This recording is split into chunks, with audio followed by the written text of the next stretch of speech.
Good afternoon. Good afternoon. चलो भाई, very good.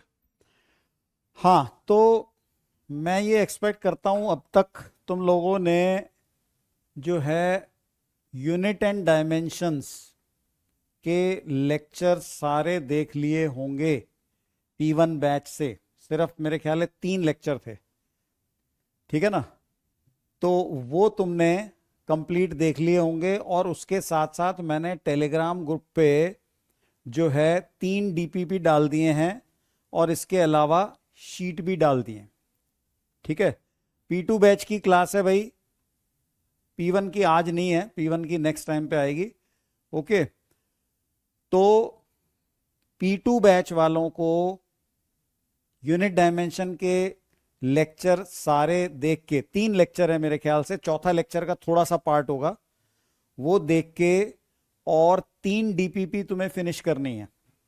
3 DPP तुम्हें फिनिश करनी है। इसके अलावा जो शीट मैंने डाली है उसमें एक्सरसाइज 1 के यूनिट डायमेंशन के क्वेश्चन फिनिश करने हैं, ये मेरी एक्सपेक्टेशन है। ठीक है, क्या 1 2 3 DPP ये अपने आप तुम्हें करनी है कंप्लीट। DB कैपिटल कर दूं भाई? हाँ, और इसके अलावा एक्सरसाइज 1 ऑफ शीट, इसमें से सारा नहीं है क्योंकि काफी पार्ट फिर वेक्टर का है। वेक्टर वाला पार्ट तो मैं ही कराऊंगा। जो पार्ट अपना ये वाला है, क्या बोलते हैं, यूनिट एंड डायमेंशन वाला, वो पार्ट तुम्हें एक्सरसाइज 1 का करना है, तो वो क्वेश्चन 15 तक है। ठीक है भाई, अप टू क्वेश्चन 15। तो ये तुम्हें कंप्लीट करना है खुद से। ठीक है, तो इतना काम उसको कंप्लीट कर लेना। आगे मैं वेक्टर वाला पार्ट तुम्हें पढ़ा रहा हूं ऑलरेडी, ठीक है ना? P1 की क्लास नहीं है आज, P2 की क्लास है। ओके, तो तुम्हारे को बता दूं, मैं आज ये मैं वेक्टर बकायदा लेके भी आया हूं, इसकी हमें जरूरत पड़ेगी। 3 डायमेंशन में वेक्टर भी हम करेंगे, ठीक है ना? वेक्टर जब 3 डायमेंशन में करेंगे तो इस एरो की भी, एरो वाले वेक्टर से हम सीखेंगे कि ये कौन कौन सी डायरेक्शन 3 डायमेंशन में इसकी हो सकती है, उसको हम कैसे रिप्रेजेंट करते हैं। खैर, उस सब पे आने से पहले एक जो है क्वेश्चन जरा अटेम्प्ट करो। और क्वेश्चन से भी पहले एक चीज ये है भाई कि मेरा टेलीग्राम चैनल ज्वाइन कर लेना जो लोग नए आए हैं, क्योंकि DPP शीट जो भी मटेरियल तुम्हें मिलेगा रिकॉर्डेड नहीं है, देखते जाओ, सीधा P2 बैच के लिए है। जो भी तुम्हें मटेरियल मिलेगा वो जो है यहां से इस टेलीग्राम चैनल को ज्वाइन करके मिलेगा, ठीक है ना? डाइन, किसी ने पूछा क्या होता है, so dyne is a unit of force. It is the CGS unit of force. Okay, 10⁵ dynes मिलके, 1,00,000 डाइन मिलके 1 न्यूटन बनता है। ओके, चलो, तो ये टेलीग्राम चैनल सबको ज्वाइन करना है, DPP शीट इससे मिलेगी। आगे बढ़ते हैं। हाँ, तो भाई जो अभी तक हमने सीखा है उससे रिलेटेड एक क्वेश्चन, और ये क्वेश्चन भी जेई मेन में आ चुका है। 2021 का जेई मेन का क्वेश्चन है, मैचिंग लिस्ट वाला क्वेश्चन है। ठीक है, मैचिंग लिस्ट वाला क्वेश्चन है। इस क्वेश्चन को जरा ट्राई करो, कौन सी चीज किससे मैच होती है। Triangle law of vector addition पे बेस्ड क्वेश्चन है। जेई मेन में ऐसा होता है कि वेक्टर पे बेस्ड क्वेश्चन आ जाते हैं, ठीक है ना? जेई मेन में वेक्टर पे बेस्ड क्वेश्चन डायरेक्टली आ जाते हैं। एडवांस में मैंने नहीं देखे, जेई एडवांस में वेक्टर पे बेस्ड क्वेश्चन आते होंगे तो वो मैथ्स में आते होंगे, क्योंकि वेक्टर एक्चुअली मैथ्स का टॉपिक है। ठीक है, हाँ, तो लेफ्ट लिस्ट 1 में जो है कुछ रिलेशंस, कुछ वेक्टर रिलेशंस यहां पे दिए गए हैं, और लिस्ट 2 में उनके अकॉर्डिंग ट्रायंगल्स बनाए गए हैं।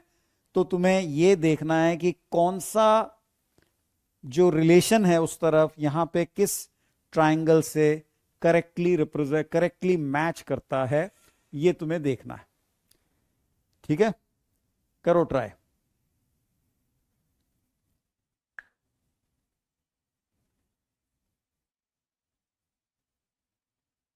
नहीं, P1 की सिर्फ एक ही क्लास अभी हमने कम की है बेटा, अगली क्लास होगी। बी प्रिपेयर्ड, होमवर्क भी बढ़ जाएगा, चिंता मत करो। हाँ,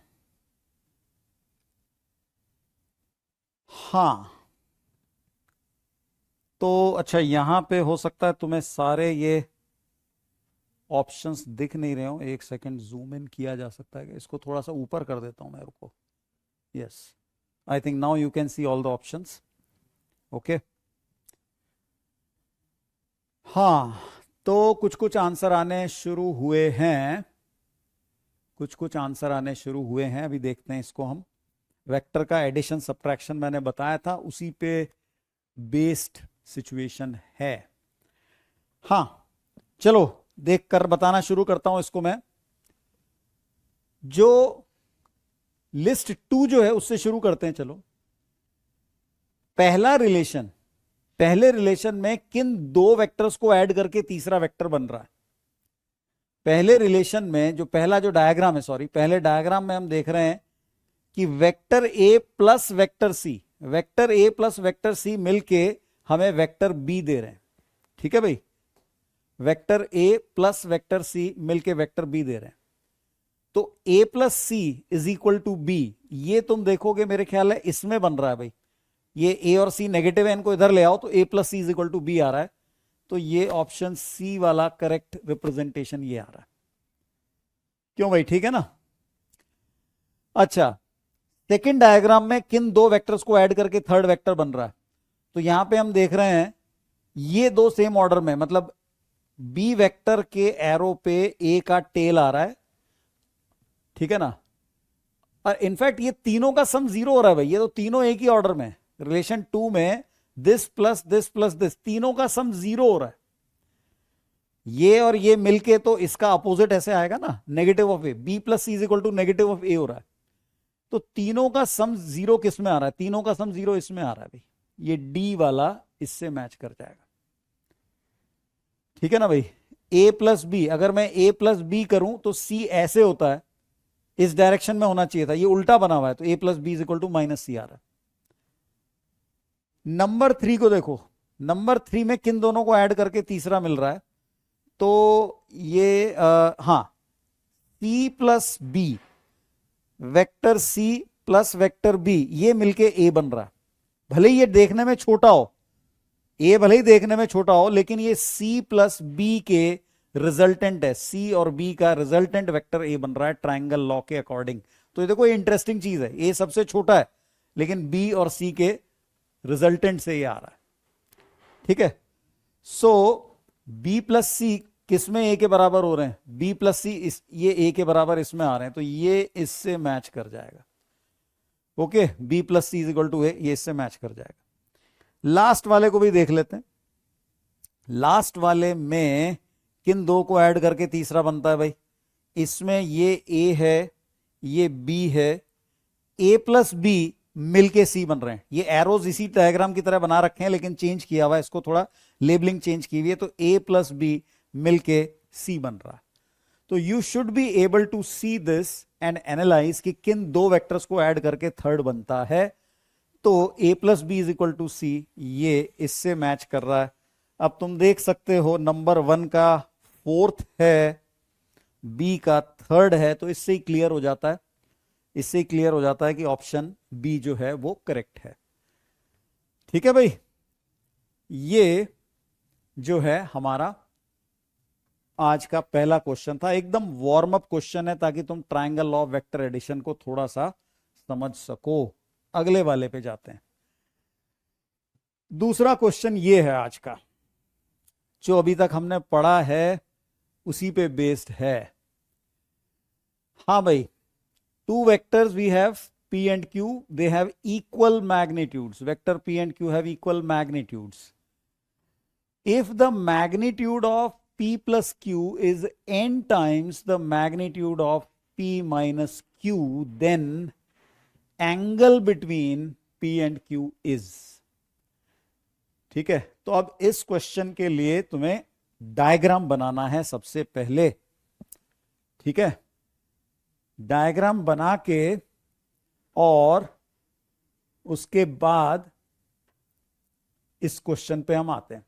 ओके, तो भाई एक क्वेश्चन हो गया हमारे पास। एक तो ये वेक्टर ये है p मान लो, दूसरा वेक्टर q हमें इसके बराबर मैग्नीट्यूड का लेना है। ठीक है, तो इसके बराबर मैग्नीट्यूड का दूसरा वेक्टर मैंने ले लिया, वेक्टर q। ओके, तो वेक्टर p है, ये वेक्टर q है। अब इन दोनों का रिजल्टेंट जो है वो हो गया ये वाला वेक्टर। ठीक है, ये है वेक्टर p, ये है वेक्टर q, ये वाला है p प्लस q। और p माइनस q कौन सा है? p माइनस q जो है वो ये है। माइनस q बनाएंगे पहले, ठीक है ना भाई, ये हमारा माइनस q, इसी के बराबर मैग्नीट्यूड का वेक्टर, ये माइनस q वेक्टर हो गया। तो ये बन गया p minus q, p vector minus q vector. ठीक है भाई, डायग्राम बना लिया सबने? अच्छा, तो हाँ, angle between p and q हमें बताना है। हमारा एम ये वाला एंगल निकालने का है। ठीक है, p प्लस क्यू का मैग्नीट्यूड लिख सकते हैं, p माइनस क्यू का भी मैग्नीट्यूड हम लिख सकते हैं। p प्लस क्यू का जो मैग्नीट्यूड है वो क्या आएगा? वो आएगा p square plus Q square plus twice of p Q cos theta. Actually ये मैग्नीट्यूड का स्क्वायर है। ठीक है, मैग्नीट्यूड का स्क्वायर लिख देते हैं, कोई बात नहीं। ठीक है, तो मैग्नीट्यूड का जो स्क्वायर है वो क्या होना चाहिए? N square times P square plus Q square plus, अब देखो p और q के बीच का एंगल अगर थीटा है तो p और माइनस q के बीच का एंगल कितना होगा? p और माइनस q के बीच का एंगल ये है। क्यों भाई? ये हो जाएगा पाई माइनस थीटा। ठीक है, पाई माइनस थीटा। तो p square plus Q square plus twice of p q into cos of pi minus theta. Cos of pi minus theta, cos of pi minus theta कितना हो जाएगा? Cos of pi minus theta is, answer आ रहे हैं लोगों के, अभी देखते हैं सही है कि नहीं। Cos of pi minus theta according to our ASTC rule is how much? It is cos theta, is negative cos theta. Cos pi minus theta is negative cos theta. ठीक है ना भाई, तो नेगेटिव कॉस थीटा यहां आ जाएगा। अब इसको पूरा कॉस थीटा के लिए सिंप्लीफाई कर लो। ठीक है, इसको कॉस थीटा के लिए हम सिंप्लीफाई कर सकते हैं। पी स्क्वायर क्यू स्क्वायर जो है मैग्नीट्यूड में बराबर है भाई। ठीक है ना, जो क्यू का मैग्नीट्यूड है वो एक्चुअली पी के ही बराबर है। इसको यहां ही लिख लेते हैं हाँ, हम लिख सकते हैं Q is actually equal to P, right. तो देखो ये P square plus P square, 2p square हो गया, ये भी 2p स्क्वायर हो गया। तो 2p स्क्वायर आ गया कॉमन, ये हो गया 1 प्लस कॉस थीटा। और इसी तरह से यहां पे भी p स्क्वायर, इसमें से मैं 2p स्क्वायर को कॉमन ले लेता हूं। n स्क्वायर पहले से ही है तो 2n स्क्वायर p स्क्वायर, ये कॉमन आ गया। और यहां आ गया 1 माइनस कॉस थीटा, क्योंकि कॉस पाई माइनस थीटा की जगह माइनस कॉस थीटा लिख देंगे। पाई माइनस थीटा क्यों हुआ? तुम्हारे सामने है भाई। ये दोनों कैसे एंगल होते हैं? इनको क्या बोलते हैं? सप्लीमेंट्री एंगल्स बोलते हैं, नहीं बोलते? पूरा एक ही स्ट्रेट लाइन है, क्यू इधर है, उसके एग्जैक्टली ऑपोजिट ये माइनस क्यू है। तो क्यू और माइनस क्यू के बीच का एंगल टोटल 180 डिग्री होगा ना। 180 को ही तो पाई रेडियन बोलते हैं। ठीक है, अगर तुम्हें पाई नहीं पसंद आ रहा तो 180 डिग्री भी लिख सकते हो, लेकिन फिजिक्स पढ़ते हुए ध्यान रखो एंगल को रेडियंस में एक्सप्रेस करना हमें आना चाहिए।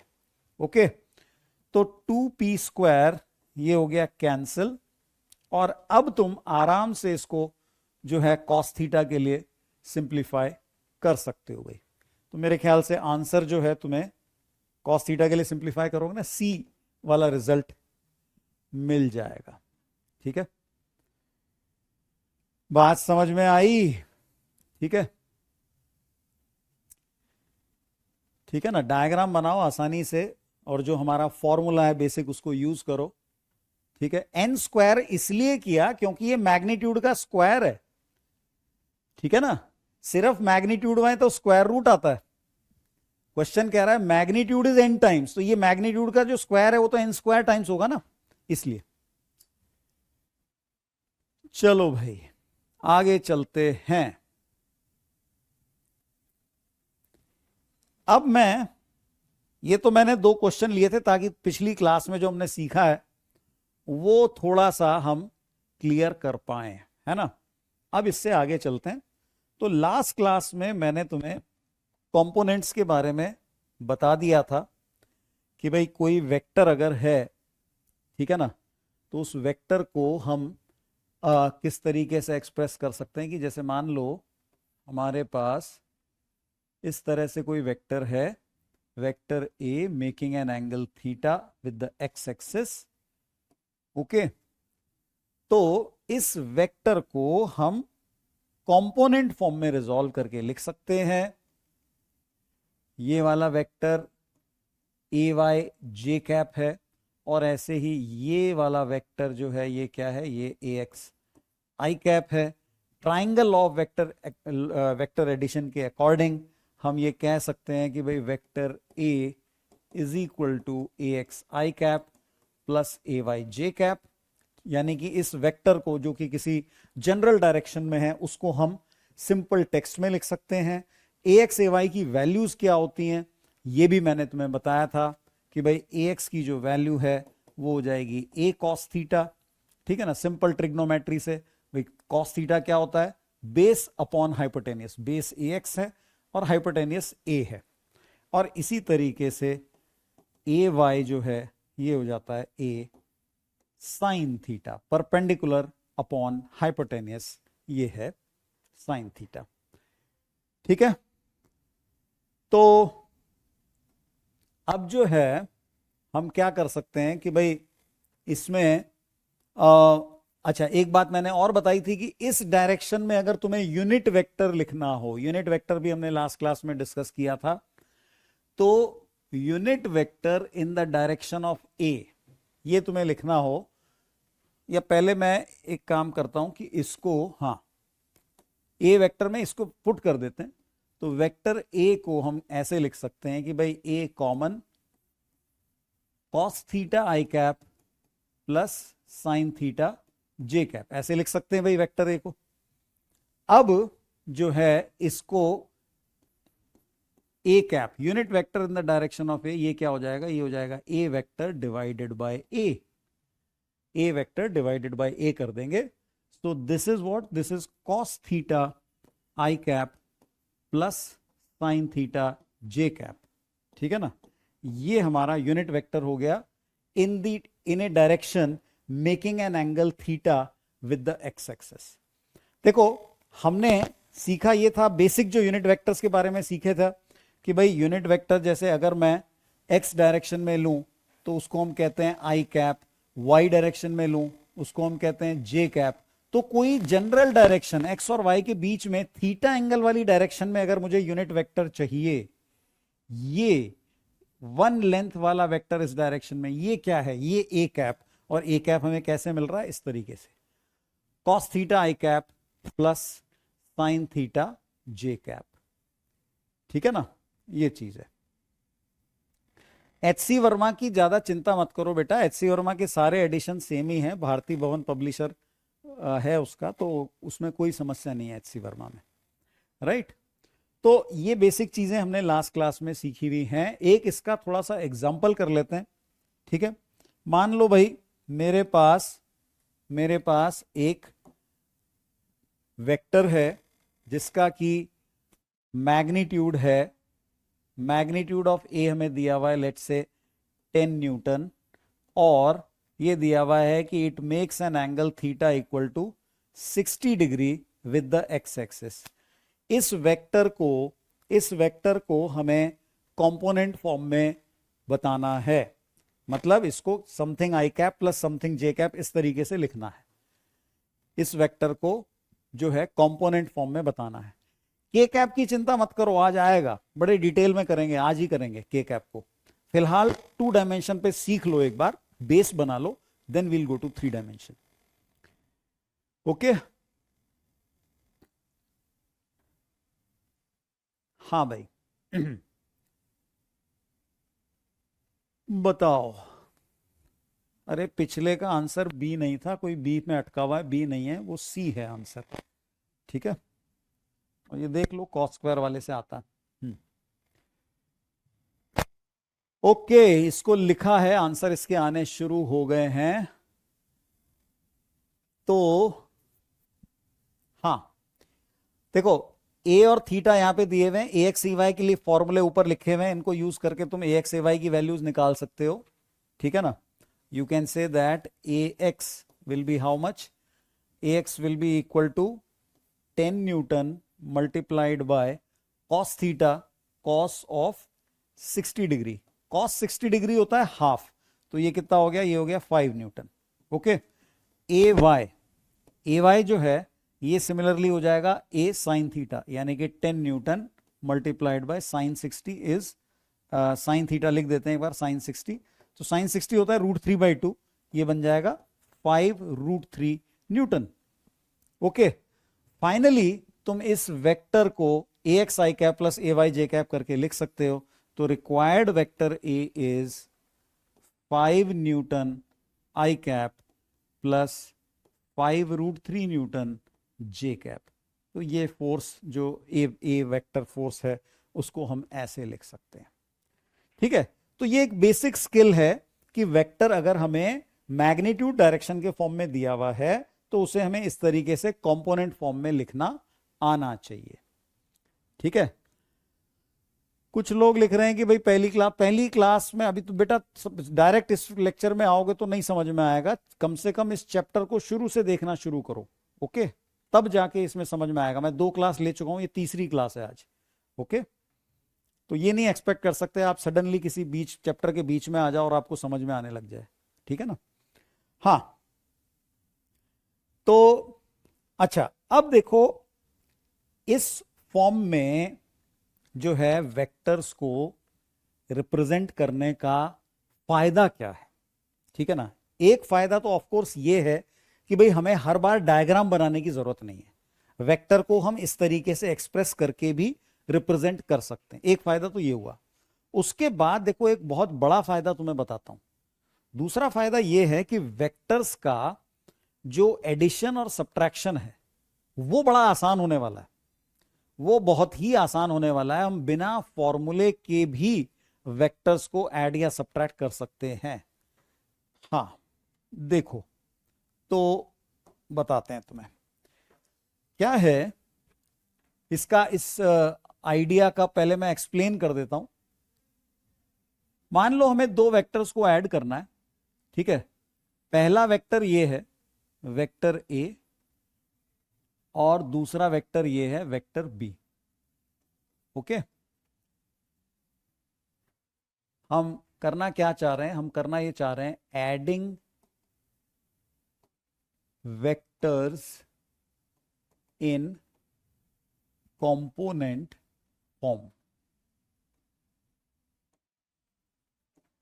Component form, right. 2 वेक्टर्स अगर कंपोनेंट फॉर्म में हैं तो कैसे ऐड किया जाता है ये हम सीख रहे हैं। हाँ भाई, अब देखो 2 वेक्टर्स ये हैं, अगर इनका मुझे रिजल्टेंट चाहिए तो triangle law of vector addition मैंने पढ़ा है। ठीक है ना, ट्राइंगल लॉ बिल्कुल बेसिक से पढ़ रहे हैं अपन।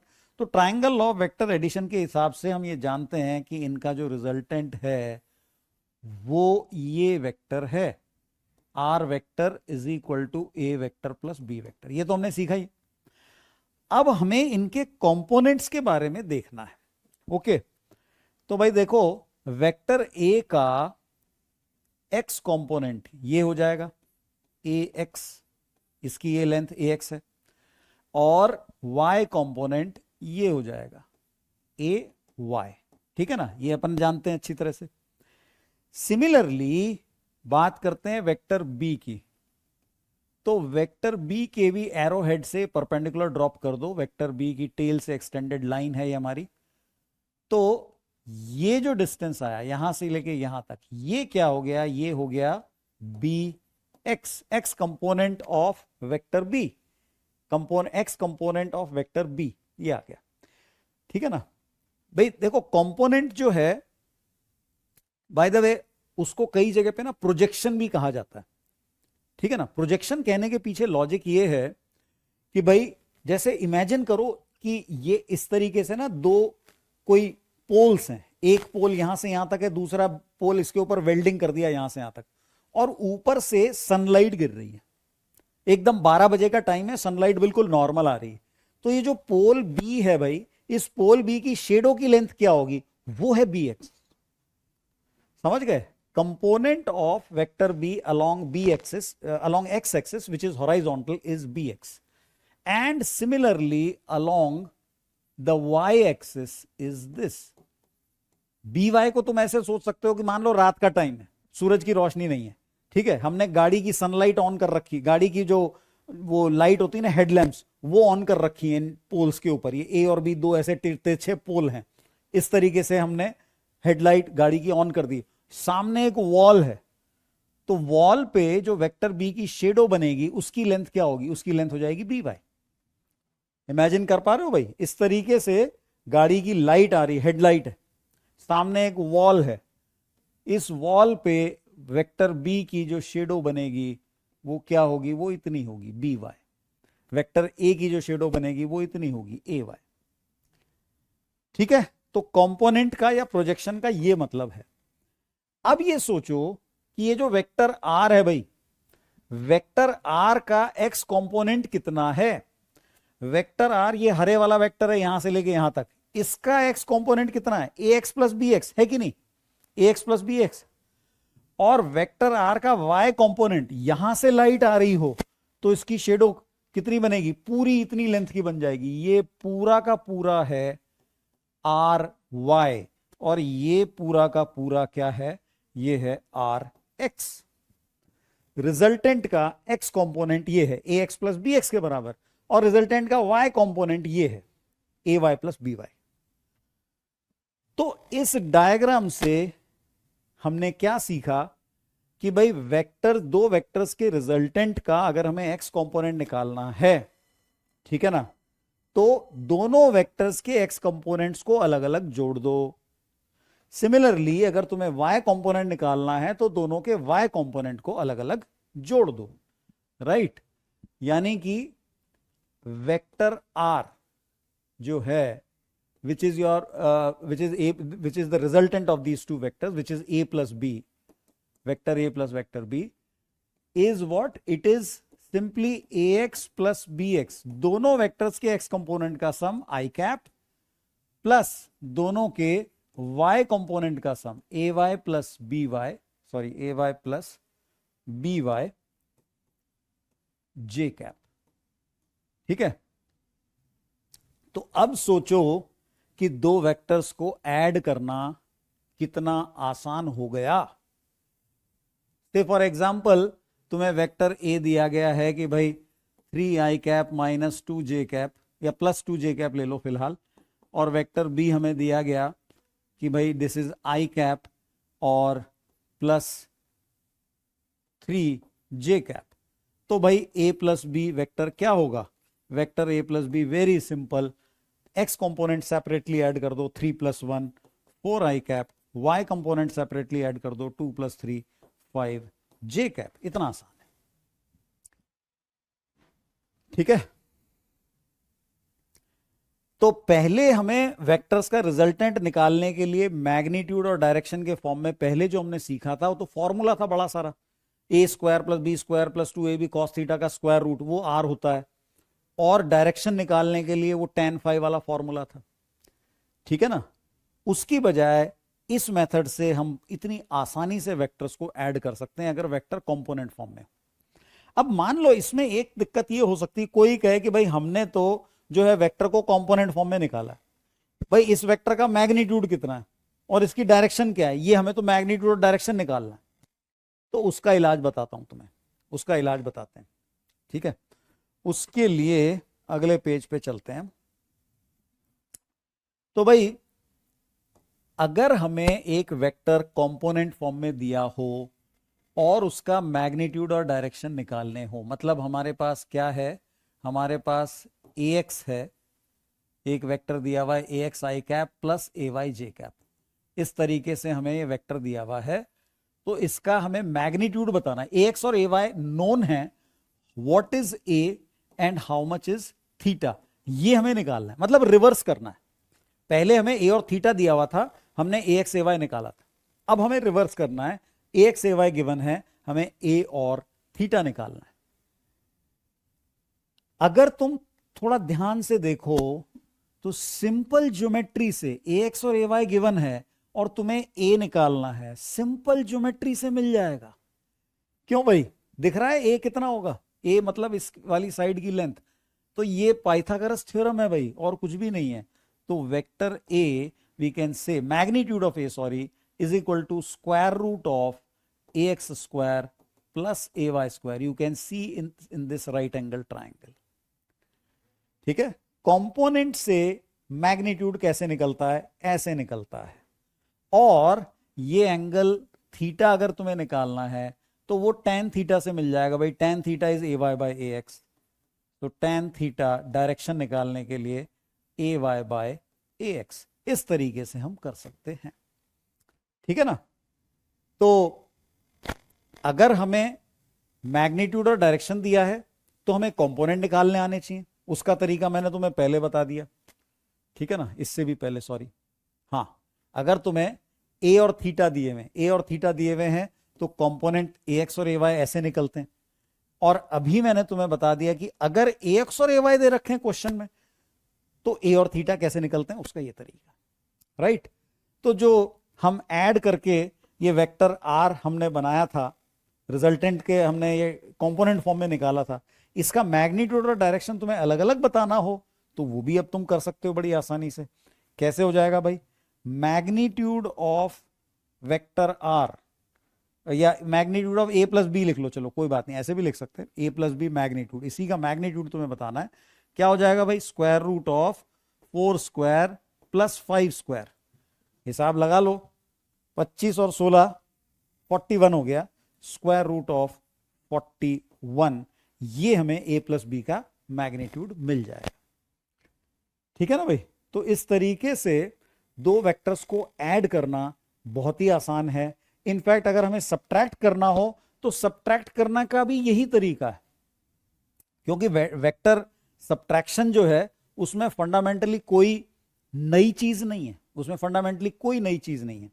ठीक है, तो ये देख लो, अगर तुम्हें इसी क्वेश्चन में अगर तुम्हें निकालना हो कि भाई ए वेक्टर माइनस बी वेक्टर क्या है, ए वेक्टर माइनस बी, तो इनके रेस्पेक्टिव कंपोनेंट्स को तुम्हें सब्ट्रैक्ट करना है और कुछ भी नहीं है।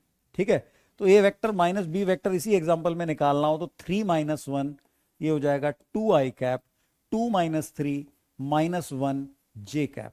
तो इसी एग्जांपल में a प्लस बी में x कंपोनेंट y कंपोनेंट को सेपरेटली ऐड करना है, और अगर a माइनस बी निकालना है तो x कंपोनेंट को सेपरेटली सब्ट्रैक्ट कर लो, 3 - 1 2 हो गया, 2 - 3 -1 आ गया। ठीक है, a माइनस बी का मैग्नीट्यूड क्या होगा ये भी बता दो चलो फटाफट। What will be the magnitude of a minus B, बताओ भाई। a माइनस बी ये वेक्टर तुम्हारे सामने है, इसका मैग्नीट्यूड कितना होगा बताओ।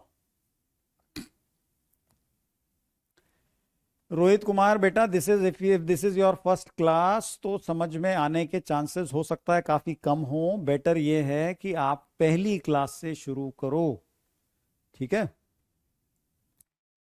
हाँ, कुछ लोगों ने आंसर सही बताया है, it is Indeed √5, it is not 3, कुछ लोग 3 बोल रहे हैं, it is not 3।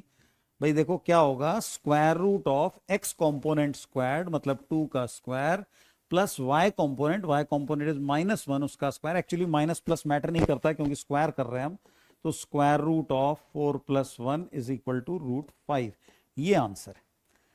This is the magnitude of a minus B, magnitude of a plus B हमने पहले निकाला था। ठीक है, तो ये चीज है। और इसके एग्जाम्पल लेते हैं, और एग्जाम्पल लेते हैं एक, अगर मान लो हमें जो है स्क्वायर क्यों किया एक बार बता देता हूं। देखो ये यहां पे हमने किया है, कहां किया है, एक सेकेंड सॉरी, यहां नहीं, ये रहा,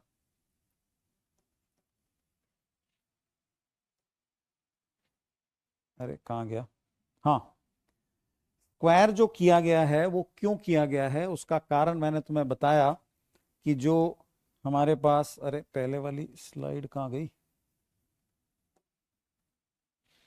दोनों वेक्टर्स का जो मैग्नीट्यूड हम निकालते हैं, ए एक्स और ए वाई तो ऐसे निकालते हैं, उसके बाद अगर हमें इनका जो है रिजल्टेंट निकालना है, ठीक है, तो उसके लिए एक्स कंपोनेंट का स्क्वायर प्लस वाई कंपोनेंट का स्क्वायर पाइथागोरस से निकलता है भाई। ये जो पूरा रिजल्टेंट है ये क्या हो जाएगा, एक्स कंपोनेंट का स्क्वायर प्लस वाई कंपोनेंट का स्क्वायर, पाइथागोरस से आता है, इसलिए स्क्वायर किया गया है। ठीक है, ये चीज है। ऑल राइट, एक एग्जाम्पल और लेते हैं। ठीक है, अब की बार हमें फिर से दो वेक्टर दिए गए हैं, vector A is let's say I cap minus 2j cap और वेक्टर बी है 2i cap plus j cap. ये दो वेक्टर है, ठीक है भाई, वेक्टर ए वेक्टर बी, दो वेक्टर है हमारे पास। और अभी हमें निकालना है what is the value of 2a vector plus 3b vector, ये कितना होगा। हाँ भाई, अगर हमें दो वेक्टर दे दिए और उनका कोई लीनियर कॉम्बिनेशन पूछा गया है कि भाई a multiplied by a constant number plus b multiplied by constant number, तो ऐसे क्वेश्चन को कैसे करेंगे, कर सकते हो कि नहीं इसको। भाई वेक्टर ए ये है, तो मुझे बताओ 2a कितना होगा। क्या हम सिंपली इनके कंपोनेंट्स को डबल कर दें तो हमें 2a मिल जाएगा कि नहीं। किसी वेक्टर का डबल करना है मुझे, वेक्टर ए दिया हुआ है, मुझे 2a वेक्टर चाहिए, तो मैं एक्स और वाई कंपोनेंट को सीधा डबल कर दूं तो मुझे 2a मिल जाएगा कि नहीं, मिल जाएगा ना। हाँ, तो देखो 2a वेक्टर क्या हो जाएगा, 2a vector will be 2i cap minus 4j cap. ठीक है, सिमिलरली मुझे मान लो 3b वेक्टर चाहिए। ओके, तो इसके x कंपोनेंट y कंपोनेंट को 3 टाइम्स कर देंगे, ये कितना हो गया भाई 6i cap plus 3j cap.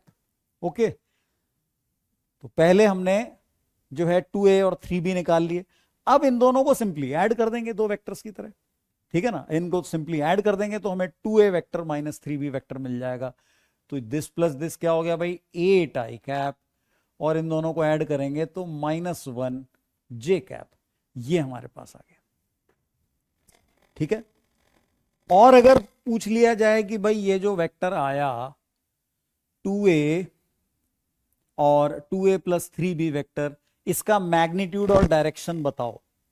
ठीक है, इसका मैग्नीट्यूड और डायरेक्शन भी बताओ।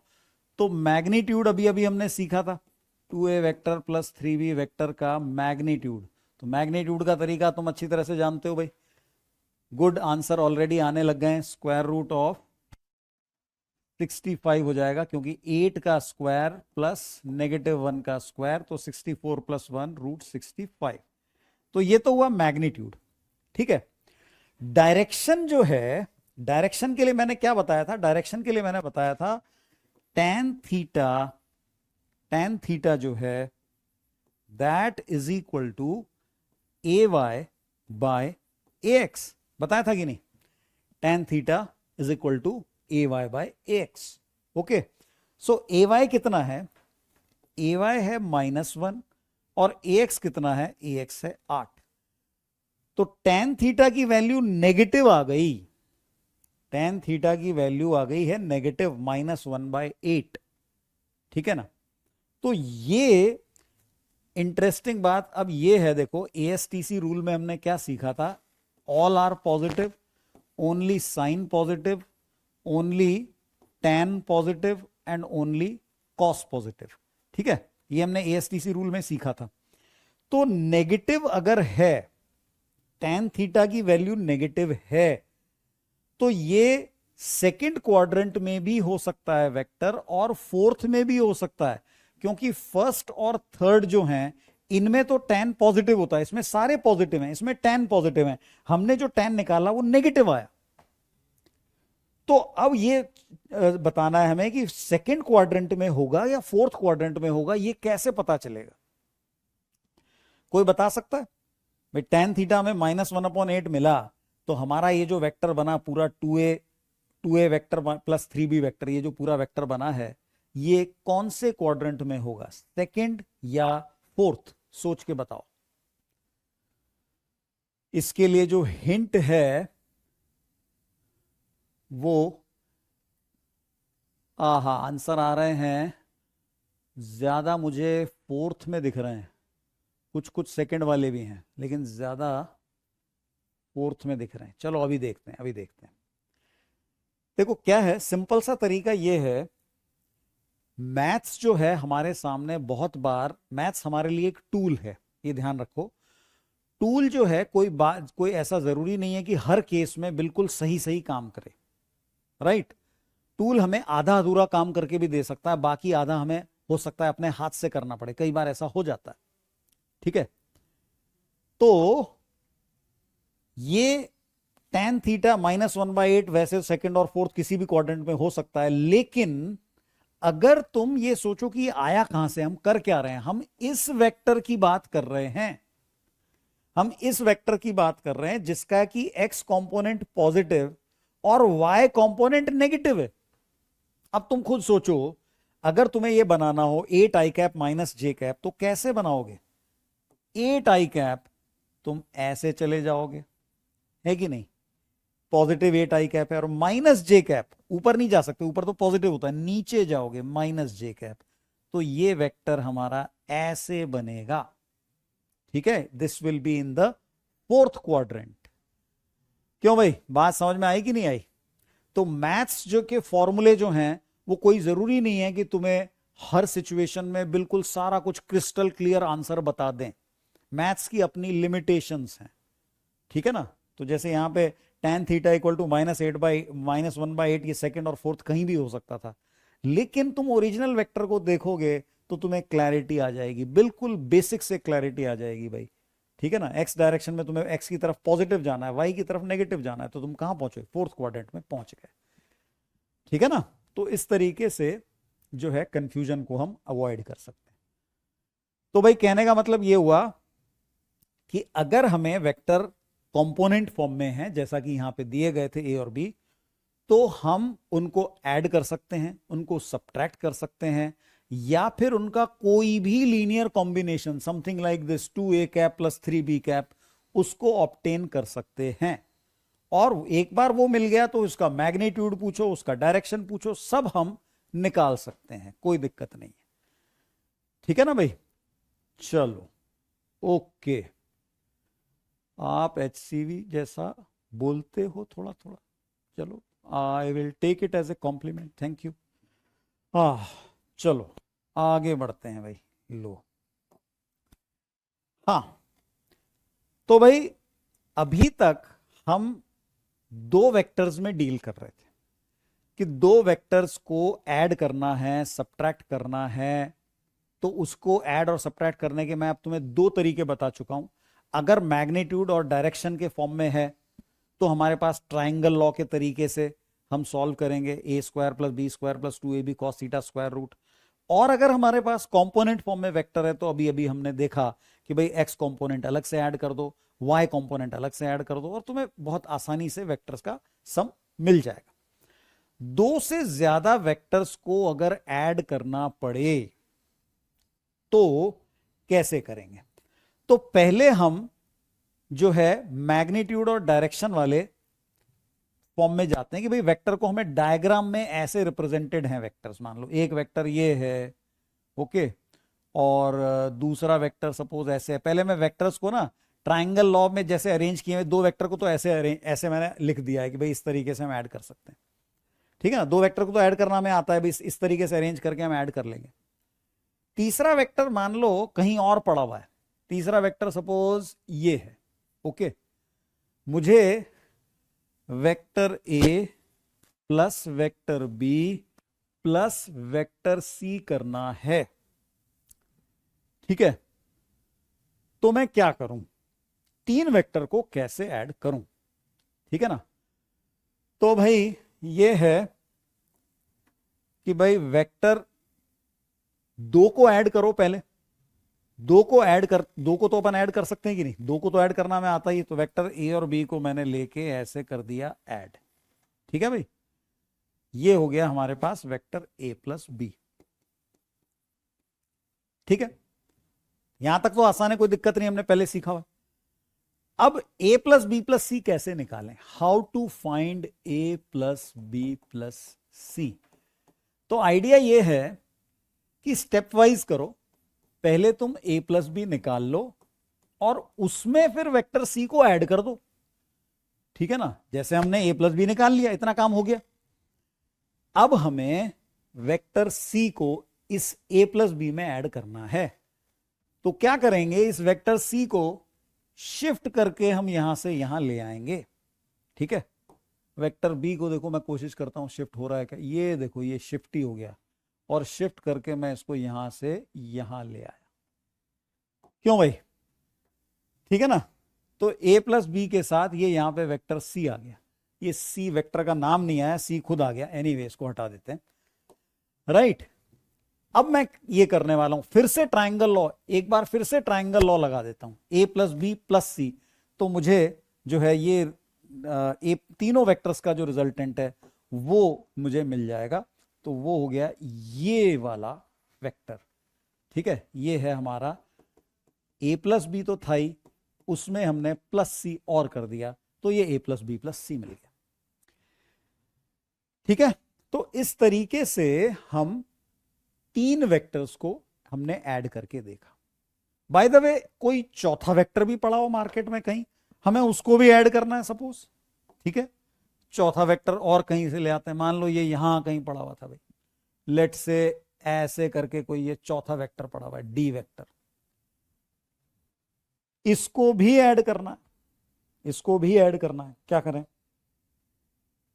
क्या प्लान होना चाहिए भाई, 3 का सम हमारे पास रेडीमेड अवेलेबल है फिलहाल, चौथे को भी ट्राइंगल लॉ के तरीके से ऐड करना है।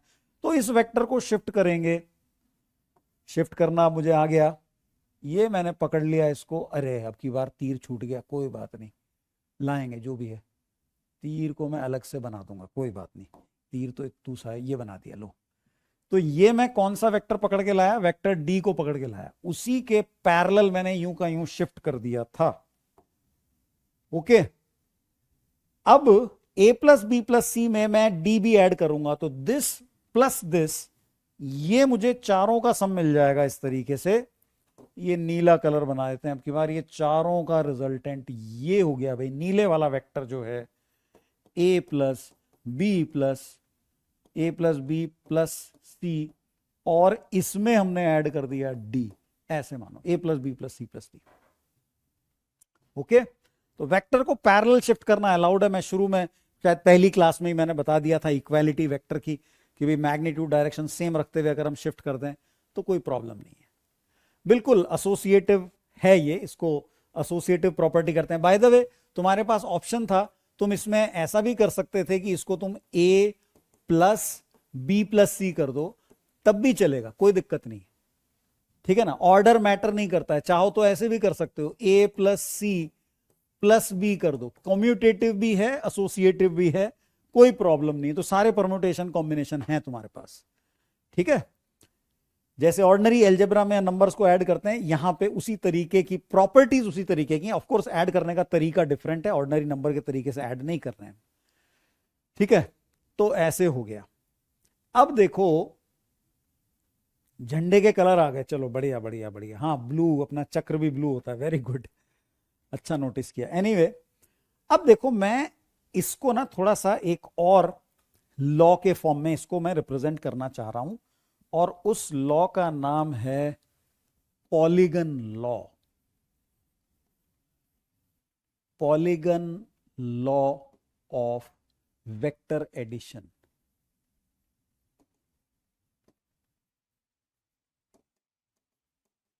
तो हमने ट्राइंगल लॉ और पैरेललोग्राम लॉ देखे थे, अभी हम बात कर रहे हैं polygon law of vector addition की। तो देखो पॉलीगन लॉ की नौबत कब आती है? पॉलीगन लॉ की नौबत तब आती है जब तुम्हें दो से ज्यादा वेक्टर को ऐड करना पड़े। फॉर एग्जांपल 3 या यहां पे हमने 4 वेक्टर्स को ऐड किया, तब इसकी नौबत आती है। ओके, पॉलीगन लॉ क्या कहता है? पॉलीगन लॉ ये कहता है कि भाई if you have to add more than 2 vectors, 3 4 5 6 10 15 100, जितनों को भी ऐड करना है, तरीका क्या है? First, you have to arrange them. How? You have to arrange how? Arrange the vectors so that the tail of second vector lies on the arrowhead of first, tail of third vector lies on the arrowhead of second, and so on. Tail of fourth lies on the arrowhead of third, and so on. तो इस तरीके से सबसे पहले इसको arrange कर लो, ठीक है ना?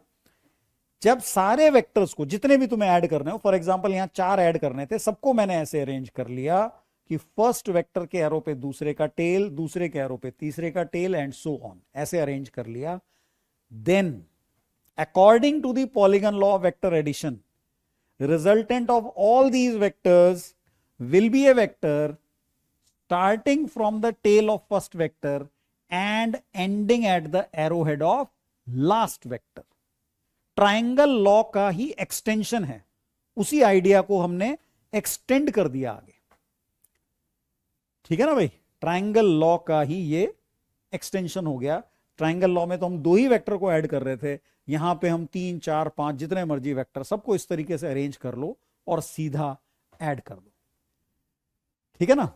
ये चीज है भाई। तो इस तरीके से हमारे पास हो गया polygon law of vector addition. अच्छा, इस पे बेस चलो एक एग्जाम्पल तो बनता है, एक एग्जाम्पल लेते हैं, चलो ठीक है। सो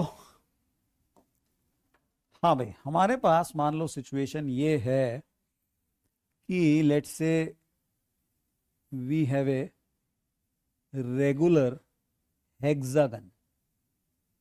रेगुलर हेक्सागन बोले तो सारी साइड्स बराबर लेंथ की होती है, ठीक है ना? सारी साइड जो है ये बराबर लेंथ की होती है। ओके, तो ये रेगुलर हेक्सागन है, थोड़ी बहुत कम ज़्यादा होगी पर मान लो कि रेगुलर है। और रेगुलर हेक्सागन का नाम भी दे देते हैं ABCDEF। This is our regular hexagon. हाँ, तो अब अरे भाई बैकलॉग की समस्या है, तो उसका एक ही इलाज है, लेक्चर जो पहले वाला है उससे पढ़ना शुरू करो और क्लास से थोड़ा फास्ट रेट पे पढ़ो तो कवर कर पाओगे और अल्टीमेटली लाइव क्लास में आओ। लाइव क्लास में आने की जल्दी मत करो, ठीक है? लेक्चर 1 से शुरू करो और इनफैक्ट उसमें जो होमवर्क दिया गया लेक्चर 1 में वो भी लेक्चर 1 के बाद करना है। फिर लेक्चर 2 को पढ़ो, फिर लेक्चर 2 का होमवर्क कंप्लीट करो, फिर लेक्चर 3 को देखो। इस तरीके से डिसिप्लिन्ड वे में करोगे तब जाके, और अगर मेरे से फास्ट चल रहे हो जिस रेट से मैं पढ़ा रहा हूं सिर्फ, तो जाके लाइव क्लास में आओ। अदरवाइज कोई प्रॉब्लम नहीं है, रिकॉर्डेड लेक्चर से देख के सीखते रहो, लेकिन होमवर्क करते जाना साथ साथ। बिना होमवर्क किए फिजिक्स समझ में नहीं आएगी, फिजिक्स में ज्यादा आगे नहीं बढ़ पाओगे, ठीक है ना? होमवर्क हर क्लास के एंड में मैं बताता हूं, ठीक है? और वो तुम्हें जो मेरा टेलीग्राम चैनल है उसमें भी थोड़ा स्क्रॉल करके पीछे जाना पड़ेगा तो तुम्हें रेस्पेक्टिव सारी चीजें मिल जाएगी। बाय द वे, शुरू वाले जो लेक्चर का मटेरियल है वो मैंने ऑलरेडी दोबारा डाल दिया है P2 बैच के लिए। चलो, तो इतना हो गया बैकलॉग के बारे में। अब यहां पे वापस आते हैं। हाँ भाई, तो लेट अस से मेरे पास मुझे 3 वेक्टर्स को ऐड करना है। एक वेक्टर A से B है, दूसरा B से C है, तीसरा C से D है। ये 3 वेक्टर्स का मुझे रिजल्टेंट बताना है कि उसकी लेंथ कितनी होगी।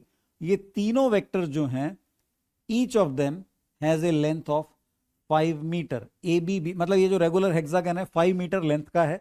मान लो एक जना A से B गया, B से C गया, फिर C से D पहुंच गया। अब हमें बताना है कि रिजल्टेंट डिस्प्लेसमेंट कितना होगा और किस डायरेक्शन में होगा, ये भी बताना है। This is east and this is north, ठीक है?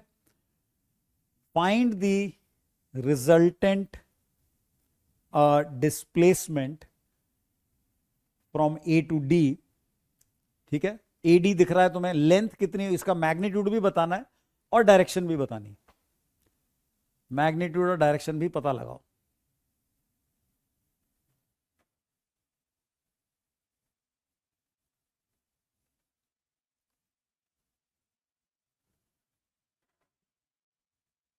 हाँ, एन ई न्यूटन और आइंस्टीन नहीं है भाई, नॉर्थ और ईस्ट है। ओके, हाँ तो मैग्नीट्यूड कोई कह रहा है 15, ना ना ना ना 15 नहीं है भाई। ए से डी ये रेगुलर हेक्सागन है, सारी की सारी साइड्स बराबर है 5 मीटर। ना अभी तक सही आंसर नहीं आया है, अब आया है, अब आना शुरू हुआ है। आयुष राज, एक आंसर सही आया है। कोई कह रहा है 5√3, कोई कह रहा है 15, कोई कह रहा है 20, लेकिन करेक्ट आंसर है भाई 10। सीधा यहां से यहां ज्वाइन कर दो ना, है कि नहीं। ये रेगुलर हेक्सागन में तुम्हें पता होगा ये सारे के सारे ऐसे इक्विलेटरल ट्रायंगल बन जाते हैं कि नहीं। ये सेंटर अगर ओ है तो थोड़ा सा ऐसे विजुलाइज कर लो, ये सारे के सारे इक्विलेटरल ट्रायंगल बन गए, है कि नहीं। क्योंकि ये एंगल पूरा 120 डिग्री का होता है हेक्सागन में, तो ये एंगल 60 डिग्री, ये एंगल भी 60 डिग्री, इक्विलेटरल ट्रायंगल है। ओके, तो ये 5 मीटर है, तो ओ से ए से ओ 5 मीटर, ओ से डी भी 5 मीटर। तो रिक्वायर्ड डिस्प्लेसमेंट ए डी जो है, ए डी, ठीक है, एडी वेक्टर का मैग्नीट्यूड तुम कह सकते हो कि 10 मीटर। कोई फॉर्मूला नहीं चाहिए, ज्योमेट्री से आ रहा है, इसमें कोई फॉर्मूला नहीं लगा है भाई। बहुत से क्वेश्चन वेक्टर के जो हैं, वेक्टर के या इवन फिजिक्स के बहुत से क्वेश्चंस जो हैं उनमें ज्योमेट्री यूज होती है। तो ज्योमेट्री से तुम देख सकते हो, इक्विलेटरल ट्रायंगल है, ये भी सब इक्विलेटरल ट्रायंगल है, सारी साइड ये ओ ए ओ बी ओ डी सब 5 है, तो ये 5 + 5 10 हो गया, सिंपल। ठीक है, देखो यही खूबी है जब तुम जेई एडवांस के लिए पढ़ते हो ना, तो जो उस चैप्टर के फॉर्मूले हैं सिर्फ उससे काम नहीं चलेगा, उससे पहले तुमने जो पढ़ रखा है वो सारा यूज में आता है जेई एडवांस में, और मैथ्स भी यूज में आती है। ठीक है, तो यहां पे जो सिंपल ज्योमेट्री है हेक्सागन की वो तुम्हें सीखनी है। अब तुम्हें डायरेक्शन बतानी है, तो डायरेक्शन अगर तुम ईस्ट से देख रहे हो तो 60 डिग्री एंगल हो गया नॉर्थ की तरफ। नॉर्थ से देखो, ये छोटा एंगल है, ये ज्यादा अच्छा है, छोटा एंगल लेना चाहिए, 30 डिग्री है। तो डायरेक्शन हम बता सकते हैं कि भाई 30 degree, 30 degree east of north, ये हो गया। क्यों भाई, ठीक है ना। पॉलीगन लॉ से के हिसाब से तो अरेंज हैं ये वेक्टर, ए से बी, बी से सी से डी, ये सब अरेंज थे पॉलीगन लॉ के हिसाब से।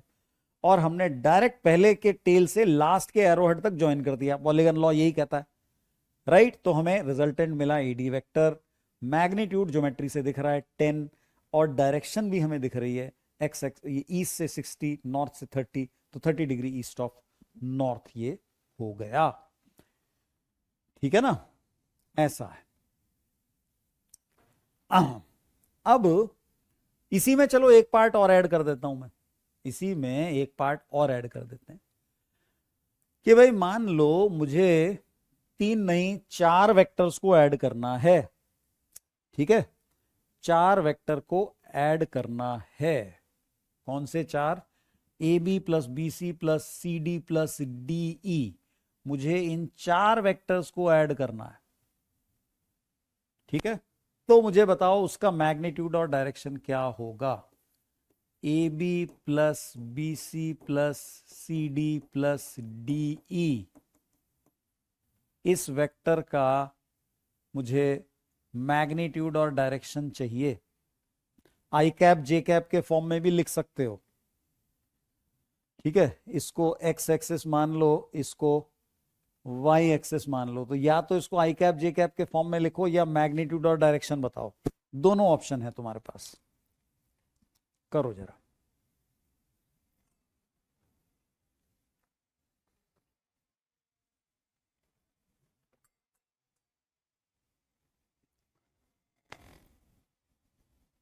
हाँ भाई, हो, बड़े अलग अलग आंसर आ रहे हैं, कुछ आंसर सही भी हैं। √75, कोई कह रहा है 5 और 20, Z10 इन नॉर्थ, डायरेक्शन सही है, मैग्नीट्यूड गड़बड़ हो गया। कुछ कुछ आंसर सही आ रहे हैं, और सही आंसर मैं बता देता हूं। सही आंसर है दरअसल 5√3। कुछ लोगों का आंसर सही है 5√3। भाई देख लो, AB plus BC plus CD plus DE, ये चारों वेक्टर उसी पॉलीगन लॉ के हिसाब से अरेंज्ड हैं। अब तुम्हें अगर रिजल्टेंट निकालना है तो क्या करोगे, सीधा वेक्टर, पहले वेक्टर के टेल से लास्ट वेक्टर DE जो वेक्टर है उसके एरो हेड तक जाना है। ये है चारों वेक्टर्स का resultant, AB plus BC plus CD plus DE, चारों वेक्टर का रिजल्टेंट ये है। ओके, तो डायरेक्शन तो तुम्हें साफ ही दिख रही है कि डायरेक्शन भाई नॉर्थ की तरफ है, बात ही खत्म हो गई डायरेक्शन की तो। ठीक है ना, डायरेक्ट दिख रहा है डायग्राम से। मैग्नीट्यूड का जहां तक सवाल है वो थोड़ी सी ट्रिग्नोमेट्री की जरूरत पड़ेगी। ठीक है ना भाई, वो क्या है, तुम एक काम कर सकते हो कि भाई जो हमारे पास हाँ, ये दो जो वेक्टर्स हैं, बाय द वे इन दोनों का जो रिजल्टेंट है ना, इन दोनों का रिजल्टेंट, उसको मैं एक और तरीके से भी ला सकता हूं। ठीक है, इन दोनों के रिजल्टेंट को लाने का एक दूसरा तरीका मेरे पास क्या हो सकता है, मैं कह दूं AF vector plus FE vector. क्यों भाई, क्या ख्याल है, AB plus BC plus CD plus DE, this plus this plus this plus this is equal to AF plus FE, लिख सकता हूं कि नहीं? नए तरीके से करते हैं क्वेश्चन को, AF प्लस FE भी तो लिख सकता हूं ना, है कि नहीं?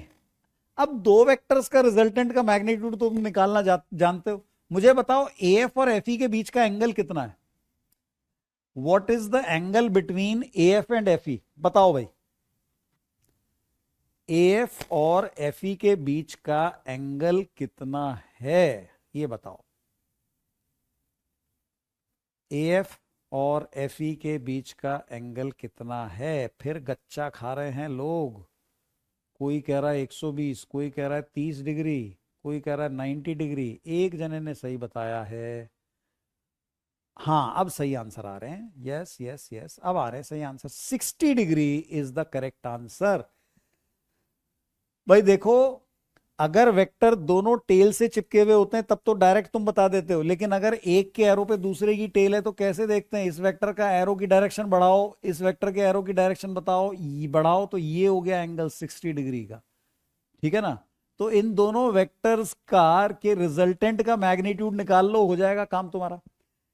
लेंथ इसकी भी 5 है, इसकी भी 5 है, तो तुम लिख सकते हो कि भाई इसका जो मैग्नीट्यूड आएगा, रिक्वायर्ड मैग्नीट्यूड, मतलब A से E डायरेक्ट जो आ रहा है, इसका मैग्नीट्यूड हम लिख सकते हैं square root of 5 square plus 5 square plus 2 into 5 into 5 into cos 60। Yes, ऐसे लिख सकते हैं इन दो वेक्टर्स का रिजल्टेंट बस। तो दोनों की लेंथ 5 है, दोनों के बीच का एंगल 60 डिग्री, फॉर्मूले से आ गया। ओके, तो कितना हो गया, स्क्वायर रूट ऑफ, ये बाय द वे कॉस 60 तो हाफ ही होता है, तो इस कॉस 60 हाफ से 2 को कैंसिल कर दो, तो 3 बार 5 स्क्वायर आ गया, तो कितना हो गया भाई, √75 हो गया। √75 इज 5√3 मीटर। ओके, तो इसका मैग्नीट्यूड 5√3 मीटर है, और ये नॉर्थ की तरफ है। तुम चाहो तो इसको मैग्नीट्यूड डायरेक्शन वाले फॉर्म में भी लिख सकते हो कि रिक्वायर्ड AE वेक्टर जो है भाई, this is 5√3 metre J cap. क्यों भाई, है कि नहीं? तो ये हमारी पॉलीगन लॉ की प्रैक्टिस हो गई। What if we use Pythagoras theorem in ADE? कर सकते हो, बिल्कुल सही, वेरी गुड। तो ये भी आइडिया बुरा नहीं है। ADE में पाइथागोरस थ्योरम यूज करके भी यही निकाल सकते हो, कोई दिक्कत नहीं है, ये राइट एंगल है। ठीक है ना, अगर इस तरीके से करना है तो तुम ये लिख सकते हो भाई, डायगोनल पहचान लो पहले, डायगोनल AD है, ठीक है ना, तो हम लिख सकते हैं कि a e square plus e d square is equal to a d square, right. तो हमें चाहिए क्या, ए स्क्वायर चाहिए। A square is equal to हो गया a d square minus e d square. तो ए डी स्क्वायर हम पहले निकाल चुके हैं, 10 square minus 5 square, E D जो है वो 5 है। तो इससे भी तुम देख सकते हो ए की वैल्यू तुम्हें सेम 5√3 मिल जाएगी, ठीक है ना, गुड। तो ज्योमेट्री में कई आइडिया तुम्हारे पास आ सकते हैं, ठीक है ना, प्रॉब्लम को कई तरीके से किया जा सकता है। चलो भाई, तो ये हमने बात की polygon law of vector addition की। देखो तुम्हें ऐसा लग रहा होगा इस वाले एग्जांपल को देख के कि भाई polygon law of vector addition से वेक्टर्स को ऐड करना बहुत आसान है, लेकिन मैं बता दूं कि ये जो सिचुएशन थी ना, ये एक बहुत ही सिंपल सिचुएशन थी, इसलिए आराम से पॉलीगन लॉ से प्रॉब्लम सॉल्व हो गई, ठीक है। अगर तुम्हें कुछ वेक्टर अलग अलग डायरेक्शन में दे दिए जाए ना, किस तरीके से कि भाई मान लो जो है हमारे पास इस तरीके की सिचुएशन है, एक वेक्टर ऐसे है भाई, ये 30 डिग्री के एंगल पे इसकी लेंथ लेट से 5 न्यूटन है, मैग्नीट्यूड दे दिया मैंने इसका, और एक वेक्टर कोई ऐसे है जो कि यहाँ पे इस तरीके से ये 45 डिग्री के एंगल पे है और इसकी लेंथ 10 न्यूटन है, और एक तीसरा वेक्टर मान लो यहाँ पे है, ठीक है ना, may be like this angle is 37 degree और इसकी लेंथ जो है वो भी 10 न्यूटन है। सपोज इन वेक्टर्स को ऐड करना है। अब ऐसे वेक्टर्स को ऐड करने के लिए पॉलीगन लॉ जो है वो भारी पड़ेगा। देखो अरेंज करने को तुम अरेंज कर सकते हो, उसमें कोई दिक्कत नहीं है। पॉलीगन लॉ के तरीके से तुम्हें अरेंज करना है इनको, तो अरेंज कर पाओगे। अरेंज करके मैं दिखा सकता हूं तुम्हें। लेट से पहला इस वेक्टर को तो पड़ा रहने दो, इस वाले वेक्टर को उठा के मैंने यहां लगा दिया ऐसे, ठीक है, ये पॉलीगन की दूसरी साइड बन गई। ये एरो भी इसका ले आया मैं यहाँ पे, ये लो एरो भी ले आया। और ये तीसरा वेक्टर फिर मैंने ये दूसरे वेक्टर की टेल पे ऐसे चिपका दिया, ये लो, ठीक है। तो करने को मैंने इनको अरेंज कर दिया है। ओहो, पूरा पूरा कहाँ भाग रहा है ये न्यूटन, और ये एक्चुअली 5 न्यूटन कौन सा था, ये था 5, पकड़ में नहीं आ रहा। हाँ 5 के भी 2 टुकड़े हैं। ओहो, छोड़ो इसको, 5 न्यूटन को तो रबी कर दो, कोई बात नहीं, ठीक है। हाँ, तो ये वाला जो था भाई ये 5 न्यूटन का था, और ये तीसरे वाला 10 न्यूटन का था। तो करने को मैंने इनको पॉलीगन लॉ के हिसाब से अरेंज कर दिया, लेकिन अब की बार ज्योमेट्री इतनी आसान नहीं है, ठीक है ना। ज्योमेट्री इतनी आसान नहीं है। इसका एंगल यहां से ये 30 डिग्री बन रहा है, ठीक है। इसका एंगल जो है ये कहां से, इस वाले एक्स एक्सिस से ये 45 डिग्री का बन रहा है।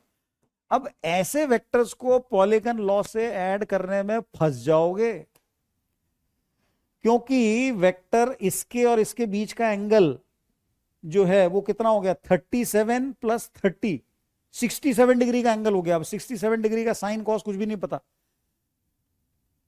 मतलब थ्योरेटिकली किया जा सकता है। तुम टेबल देखोगे ट्रिग्नोमेट्रिक या कैलकुलेटर यूज करोगे, उसमें तुम्हें साइन 67 या कॉस 67 चाहिए होता है, मिल जाएगा। फिर तुम्हें इस वेक्टर के इसका इन दोनों का रिजल्टेंट निकालोगे उस फॉर्मूले से, फिर दोनों के वेक्टर से तीसरे को ऐड करो, बहुत भारी काम पड़ेगा, ठीक है।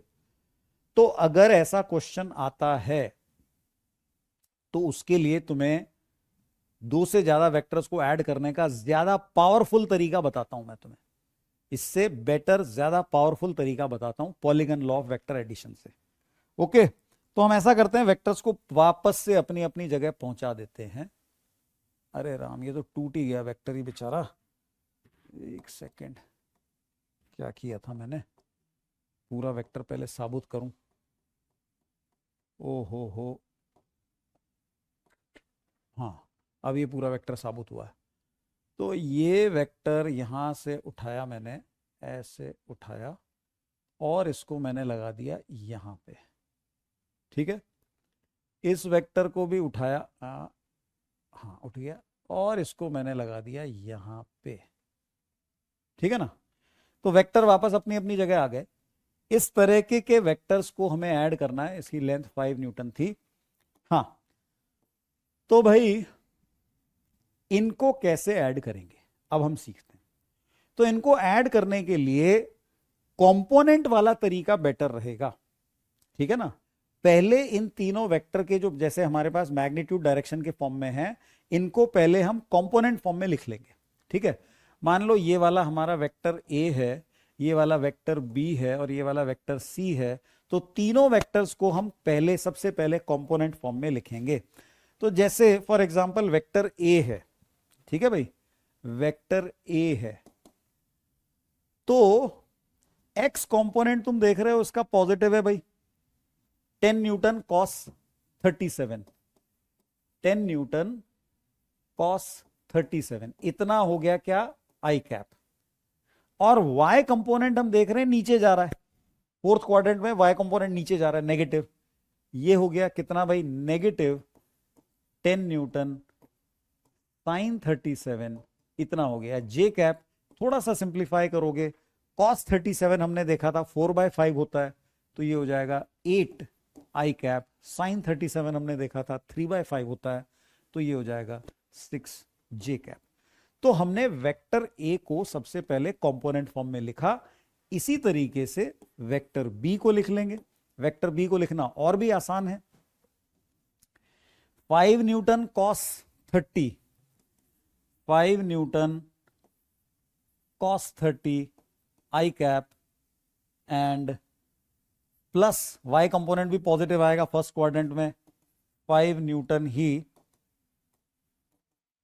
साइन 37, साइन 30 सॉरी, इतना जे कैप, ठीक है ना। तो cos 30 √3/2, ये हो गया 5 √3/2 न्यूटन आई कैप, प्लस ये होता है हाफ यानी 5/2 न्यूटन जे कैप। क्यों भाई, वेक्टर बी भी इस तरीके से हमने कंपोनेंट फॉर्म में लिख लिया। सिमिलरली वेक्टर 3 को भी लिख लेंगे। कुछ लोगों के आंसर आ रहे हैं भाई, वेरी गुड, अच्छा है। अभी उसको मैं चेक तो नहीं कर सकता, आंसर थोड़ा लेंदी सा है। हाँ, तो वेक्टर सी जो है, इसका कौन सा कंपोनेंट पॉजिटिव है कौन सा नेगेटिव है पता चल रहा है भाई।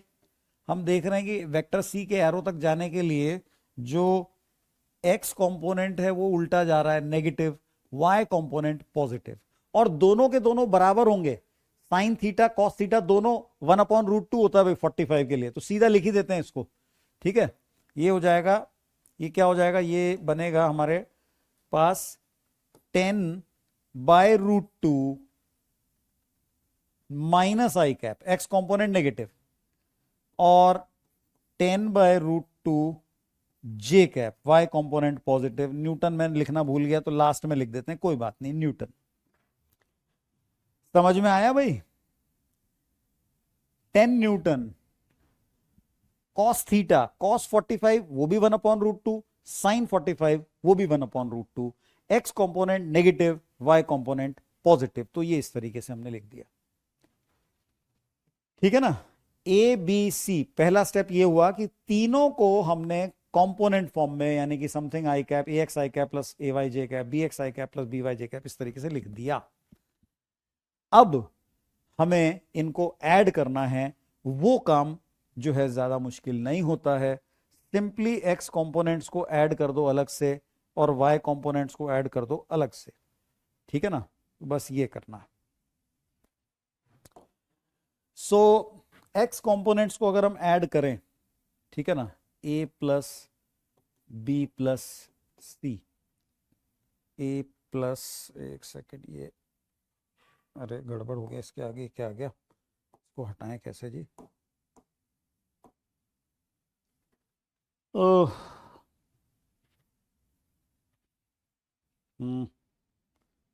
स्क्रीन ही गायब हो गई, ये लो।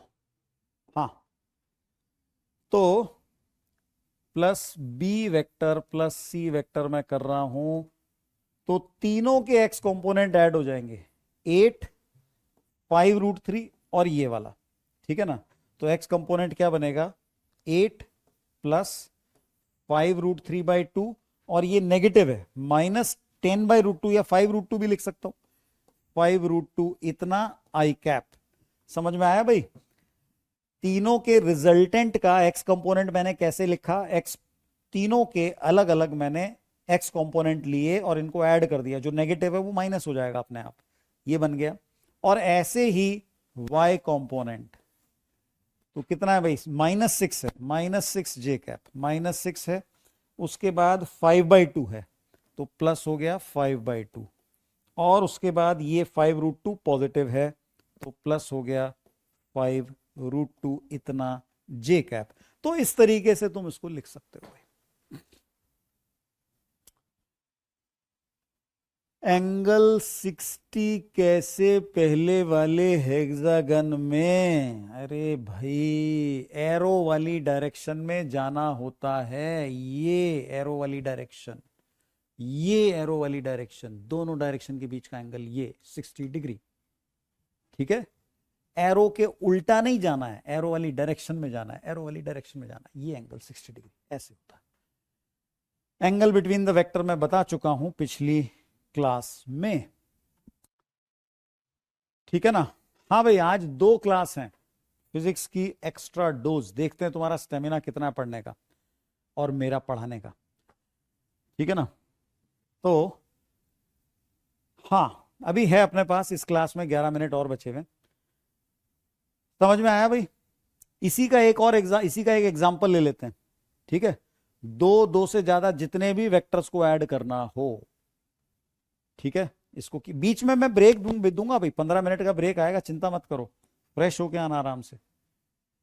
हाँ, अरे ये तो गया आगे। हाँ, ये देखो एक एग्जाम्पल आ गया भाई, ये हमारे पास एक एग्जाम्पल आ गया है।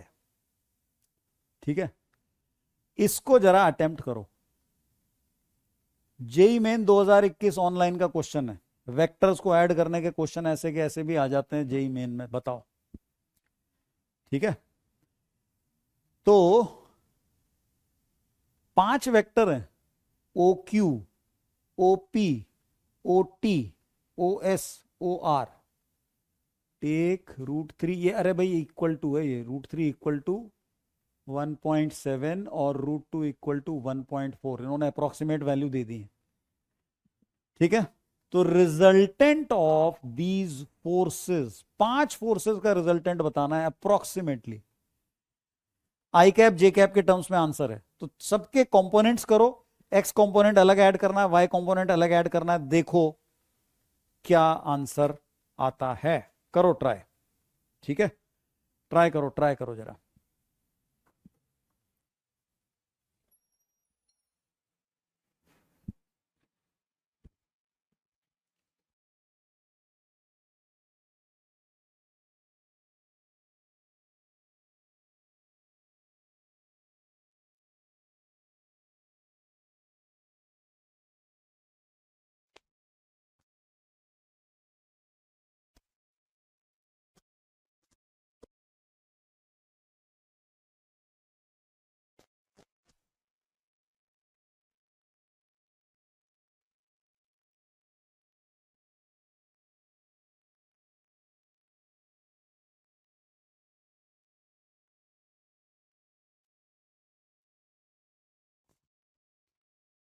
हाँ भाई, कर रहे हो सब?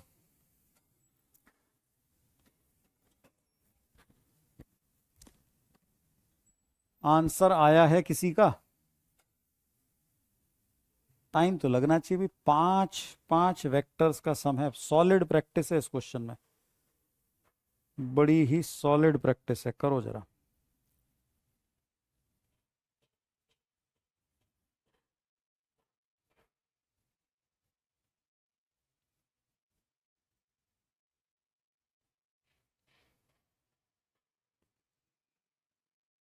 ओके,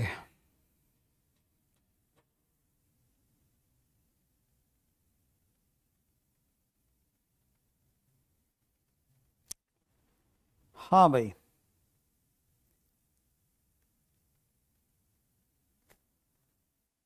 देखते हैं क्या करना है।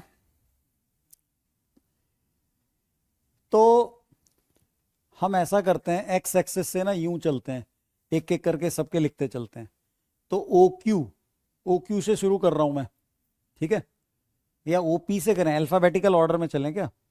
चलो अल्फाबेटिकल ऑर्डर में चलते हैं, इसको हटाओ, P Q R S T ऐसे घूमेंगे। चलो ओपी से शुरू करते हैं, ओपी। हाँ, तो वाई एक्सिस से एंगल 30 दे दिया, चालाकी देखो इनकी, हम एक्स एक्सिस से एंगल ले रहे थे, इन्होंने वाई एक्सिस से दे दिया। लेकिन इस चालाकी में हमें फंसना नहीं है, हमें समझ जाना है कि y कंपोनेंट cos 30 होगा और x कंपोनेंट sin 30 होगा भाई, ठीक है। तो 20 न्यूटन तो इसकी लेंथ हो गई, ओपी वेक्टर की बात कर रहा हूं मैं, 20 न्यूटन तो इसकी लेंथ हो गई, और इसके आगे क्या आएगा, sin 30 आई कैप आएगा, ठीक है, sin 30 आएगा आई कैप प्लस cos 30 जे कैप, ये ध्यान रखना भाई, ठीक है, क्योंकि एंगल y एक्सिस से दिया है, x कंपोनेंट में साइन आएगा, y में cos आएगा, राइट। तो ये हाफ है, ये √3/2 है, तो बन जाएगा क्या भाई, 10 न्यूटन आई कैप प्लस 10 √3 न्यूटन जे कैप। एक वेक्टर लिख दिया हमने। दूसरा ओ क्यू,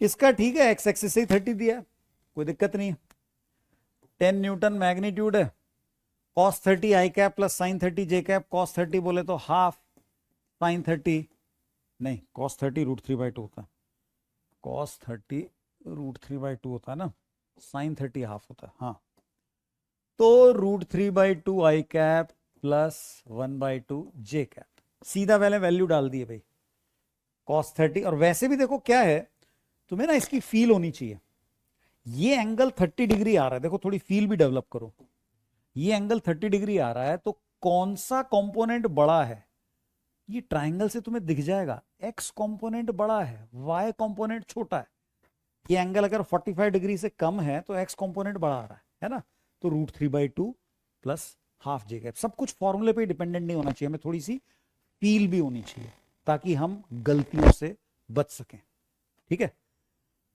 ओ आर 45, इसमें तो कोई झंझट ही नहीं, दोनों बराबर होंगे, लेकिन बी केयरफुल, वाई कंपोनेंट होगा नेगेटिव, ठीक है भाई। तो लिख देते हैं ओ आर के बारे में कि भाई ओ आर का मैग्नीट्यूड तो 20 न्यूटन है, इसके आगे x component positive 1/√2, positive 1/√2 I cap, y component negative 1/√2 J cap, ठीक है भाई। sin 45 cos 45 दोनों 1/√2 होते हैं, हम देख रहे हैं y component negative, x component positive, उस हिसाब से हमने साइन दे दिया इसको, ठीक है भाई। तो ये जो भी है 10√2 न्यूटन आई कैप माइनस 10√2 न्यूटन जे कैप, ये हमारा तीसरा वेक्टर। चौथा वाला अगेन 45 डिग्री पे है भाई, ठीक है, अगेन 45 डिग्री पे है, और थर्ड क्वाड्रेंट में, तो एक्स और वाई दोनों के दोनों नेगेटिव, थर्ड क्वाड्रेंट में होता है एक्स वाई दोनों के दोनों नेगेटिव आते। O S vector 15 newton minus 1/√2 I cap minus 1/√2 J cap, दोनों ही नेगेटिव होंगे और बराबर होंगे। तीसरा लिख दिया मैंने।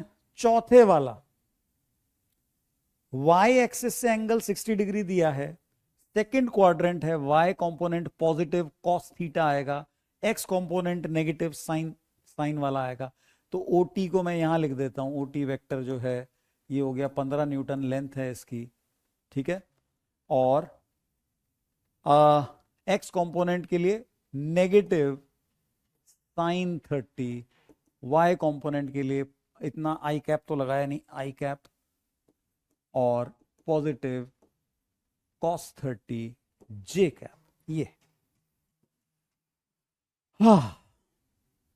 पांचों को ऐड कर लेना, ठीक है, और इस चीज का यूज करना कि √3 1.7 लेना है, √2 1.4 लेना है, ठीक है। ये सब लेके सही सही करोगे तो आंसर आना चाहिए, क्योंकि जेई का क्वेश्चन है, मुझे पता है ये सी इसका आंसर सही सही आएगा। बढ़िया बढ़िया, कुछ लोगों ने आंसर निकाला है लास्ट तक, वेरी गुड। जिन्होंने नहीं निकाला है वो धीरे धीरे करके इसको कंप्लीट कर लेना, ठीक है। तो ये हमारी आज की पहली क्लास का लास्ट एग्जाम्पल था। ओके, तो अब तुम्हें ब्रेक मिल रहा है 15 मिनट का, ठीक है ना। 15 मिनट के बाद हम फिर से मिलते हैं और हम डिस्कस करेंगे वेक्टर इन 3D, ठीक है। मैं ये डब्बा लेके आया हूं भाई, देखो इसमें क्या है, ये काम आएगा अपना X axis, Y axis, Z axis, और ये मेरे पास लाल रंग का मेरा एरो भी है, ठीक है।